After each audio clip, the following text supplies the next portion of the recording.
जादुई तोता। एक छोटे से गांव में एक गरीब परिवार रहता था। उस परिवार में रामू और उसकी बीवी सीता उसके बेटे चिंटू के साथ रहते थे। उसी गांव में एक तोता भी रहता था। उसका नाम था रघु। वो किस्मत का धनी था। जहां भी जाता वहां किसी भी चीज की कमी नहीं पड़ती थी।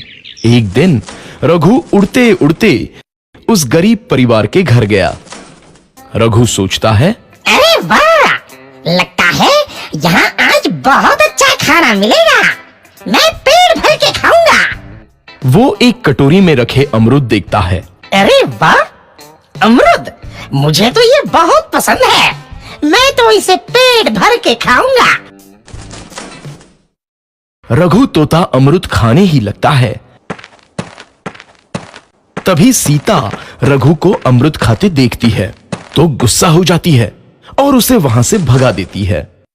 भाग यहाँ से, न जाने कहां से आ जाते हैं।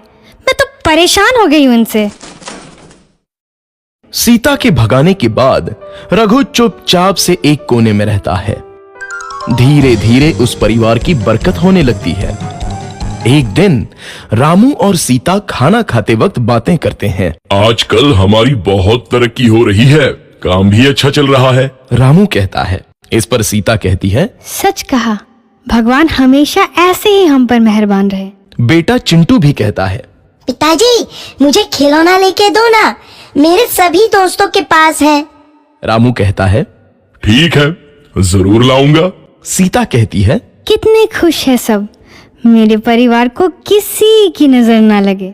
एक तरफ ऐसी बातें होती हैं तो दूसरी तरफ रसोई में रघु तोता भी अमरूद खाते रहता है। मजा आया, अमरूद खाया, मजा आया, अमरूद खाया, मजा आया। तभी सीता रसोई में आती है और रघु तोते को अमरूद खाते देख बहुत गुस्सा होती है। सीता रघु को बाहर निकालने के लिए पिंजरे में अमरूद रखती है। रघु जब अमरूद खाने लगता है तो पिंजरे का दरवाजा बंद हो जाता है और वो उसमें फंस जाता है। मुझे बाहर निकालो, मैं यहाँ फंस गया हूँ, मुझे बचाओ। अगले दिन सीता पिंजरा उठाकर बाहर दूर उस रघु को छोड़ देती है। रघु के जाते ही उनके घर आई बरकत धीरे धीरे कम हो जाती है। उन्हें बहुत घाटा होता है। सीता कहती है, ये क्या हो रहा है? अचानक इतना कैसे बदल गया? अभी तक तो सब कुछ अच्छा चल रहा था। रामू कहता है, लगता है भगवान हम पर रूठ गए हैं। चिंटू भी कहता है, लगता है अब मुझे खिलौने भी नहीं मिलेंगे। और वो रोने लगता है और बाहर चला जाता है। कुछ दिन बाद रघु तोता फिर से उस घर में आता है। वापस आया, मैं वापस आया, अब मैं जमकर अमरूद खाऊंगा। रघु सीधा रसोई घर में चला जाता है और अमरूद खाने लगता है। कुछ देर बाद सीता रसोई में आती है और रघु को देख कहती है, एक तो घर में पहले से इतनी दिक्कत चल रही है और ऊपर से ये तोता मुझे और परेशान कर रहा है। सीता रघु को वहां से भगा देती है। रघु उड़कर किसी कोने में छुप जाता है। कुछ दिन बाद धीरे धीरे उस घर की बरकत वापस आने लगती है। काम भी अच्छे से चलने लगता है।